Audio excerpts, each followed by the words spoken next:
Is Simon Ekpa really asking the Igbos to relocate from Lagos back to their home state? Simon Ekpa told the Biafrans to relocate to their homeland. What Simon Ekpa said is truth. But those Biafrans, mostly the Igbo speaking tongue, I don't know what is in their head. Without Simon Ekpa telling them to go and relocate to their place, don't they see what is happening against them in Nigeria? Are they being manipulated that they don't know themselves?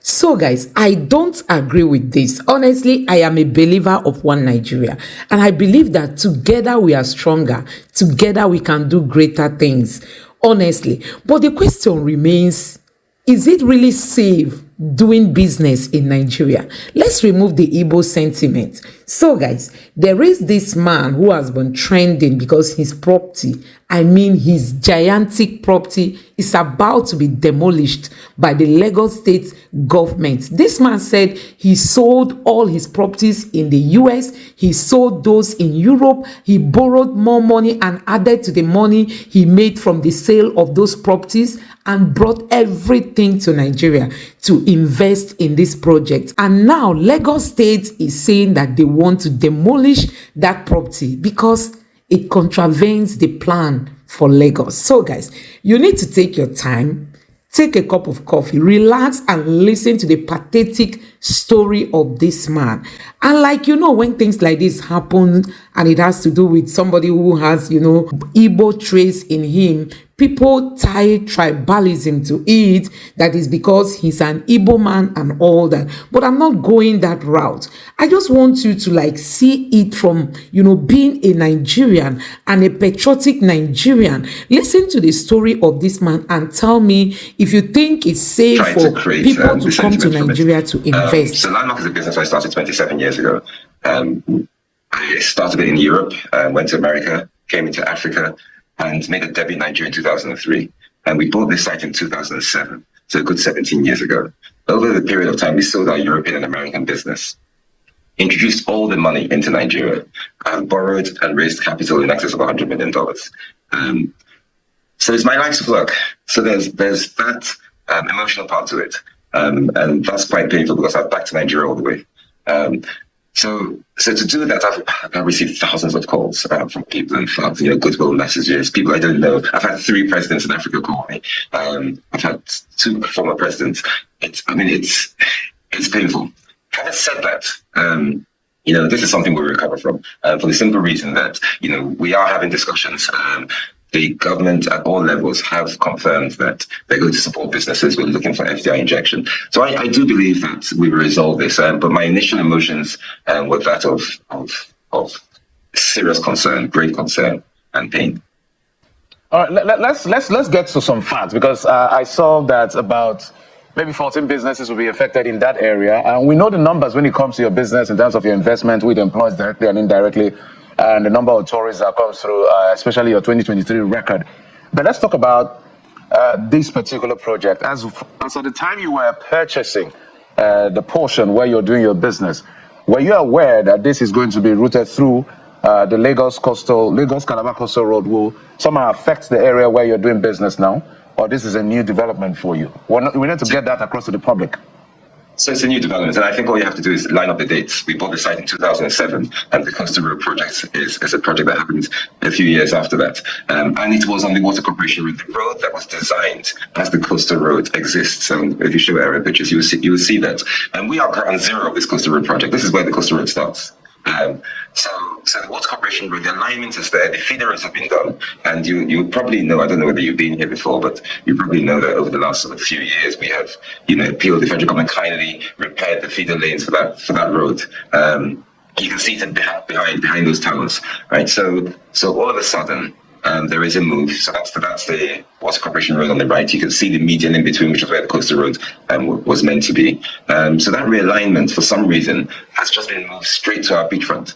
And then after it runs through Landmark Beach, it then veers back onto its original route. So that's why we feel that there's a solution, and the solutions here are simple. So you can imagine why I have some concerns. Understand, and for proper perspective for the public, I hope that we're going to put this out at some point. There was an original one that is supposed to be behind where landmark is located. So this is coming in front or directly cutting across landmark. Is that what you're saying? Yes, it's the other way around. There's an original coastal road that is right in front of landmark on the existing road infrastructure. So the existing road infrastructure has a median somewhere between 40 and 50 meters wide. Yes, between the two roads that run in front of landmark and that come off Legale or in there. This road has been moved at some point, I understand a few years ago, to the beachfront of landmark. So let's take a look at that particular the plan, which you said was what was obtainable before and what it is now. So the yellow line is what it is now, what the plan is now. But the green is what it used to be, which you said it was before. And we see the green goes just right behind your business area. And that's where you talk about the water corporation, median, and the rest. And the yellow, which is now the new one, passes right smack in the middle of your business area. But the question is, because we've raised these issues with government as well, behind the scenes, and they said there's meant to be a setback from the coastal body of about 15 meters, right? So your business, does it acknowledge or does it take into consideration that setback? Are you set back 15 meters away from that water body? So let's again examine the facts. It's really not as simple as that. In that we bought the site in 2007. We have to put this in perspective. And in that time, we bought the beachfront waterfront site in 2007. At different points in time, the water line has moved. My understanding is 140 meters setback on the borders of the Nigerian borders that the federal government controls. So we have built our site. We have procured, you can see to the top right corner, a building literally that's being built now. It's on the 12th floor, it's the 28th floor. We call it the landmark water view. So we built everything within the allowable setbacks. We received the planning permission from that barely 9 months ago. We're on the 12th floor already.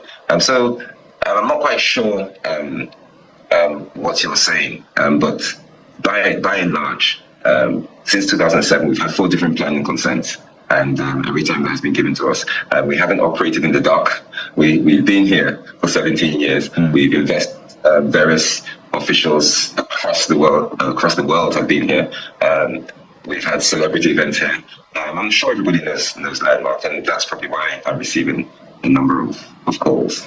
Well, everybody doesn't just know Landmark. Majority of people love Landmark, absolutely, but it's also important to put the facts out there so we weigh the issues and make the right decisions about this, because there's a lot of things going out there in the public, but you are in a position to give us the facts such that even government and those who are in the mix, they know what position you're at, they know what you've done up until this point, and then we can take the appropriate decision. So speak to us about the setback and the process you have gone through, because some people have thought maybe you found a way to grease palms and you got approval behind the scenes, and then that's why this is happening. But you have been at this for, is it almost 20 years now or more? And you have gone through a process in the public glare. So tell us the approval, by the way, for this new building as well. Tell us if you'll be affected, what approval you got, who gave you the approval. Let's lay all of these things bare. Okay, so approvals are given by Lagos State. And I don't think anybody in Lagos State will deny that. I think some of the questions regarding approvals and details are literally for Lagos State rather than for me. But there are no disagreements in that respect, and I'm yet to hear it. We've had 4 different approvals. So I said, in fact, 2007 we bought the land. Our first approval was for the first tower, the one I'm sitting in now, the 11th floor tower. The second approval was for our convention center and the Hard Rock Cafe. The third approval was on Rita Boulevard just before COVID. The fourth approval was for this tower you're seeing, which was barely 9 months ago. You may recall during COVID we hosted the isolation center here, and we were closed for about 2 years. We made our own effort to bridge the gap of health that was required then, and we did that in association with the Lagos State government. So I think over the period of time, I think it stands to reason that to build what we've built here, to provide the services we've provided here, to pay the taxes we paid here, we've been supported by the state government, and I don't believe that support is waning. I think it's still there. And you're right. All right. Yeah, go ahead. Yes, you're right. There's a lot of sort of stuff out there, and I don't really want to be used as a political football. This is serious business. These are people's lives. Well over 3,000, approaching 4,000 people that are directly employed within this ecosystem. There are over 84 businesses. There are actually families that are affected. When I brought my funders here to raise additional capital to develop this speech about 7 years ago, one of the funders basically said that almost every square meter of this site is feeding a family. I mean, you have to come here to understand, and I appreciate you saying that you don't just know it, but you love it. And, we hope to continue to provide those services to everybody around the world that comes here during the holiday periods, and the local people who are around now on a daily basis. We get a lot of people who come here. Well, in excess of 3 million people every year. All right, Mr. Onwenibe, you said you're already in talks with the federal government and to avoid this demolition, but have you been giving any reason why this plan was changed? Has anything been said to you about from going from a straight line to coming down to where your own property and facility is? Have you been given any reason why this change was made? No, I have no idea. Okay. Is it safe to invest in Nigeria today? Is it safe for Nigerians in the diaspora to bring their money home, have a kind of system? This one, we will not blame Tinubu. We will not blame Tinubu. We will not blame the current administration. We will blame all those who are born in power. How come Nigeria, there are no policies that protect businesses? How come somebody can just sell everything that he owns both home and abroad, and within the twinkling of an eye, he will be watching his property where he invested all his money being brought down? How come we don't respect private businesses in Nigeria and we are looking for investors? Honestly, this is so sad. So guys, you have seen it for yourself. This is what so many businesses in Nigeria go through. And that is why one keeps asking if it's even safe to come home to invest. Is it safe to come and buy land in Nigeria and tomorrow another person will come to drag the land from you and you will spend your last dime going to court where you are not sure of getting justice? Is it safe coming to buy land in Nigeria? Because the most thriving business now in Nigeria is real estate. And you can imagine coming to Nigeria to buy land and the government gives you approval and the government, does everything for you, and only for you to be told that, your business or your project will be destroyed in your own presence. So guys, you have seen the story of this man. This is somebody that sold everything he had and came to Nigeria to invest his money in his own country. Today, he's left with little to nothing. His business is going to collapse. His structure is going to collapse. His workers are going to be scattered all over the places without any job and all that. I don't know what you make of this story. Please drop your thoughts in the comment section below. Please don't forget to subscribe to the channel and turn on the notification bell. Thank you.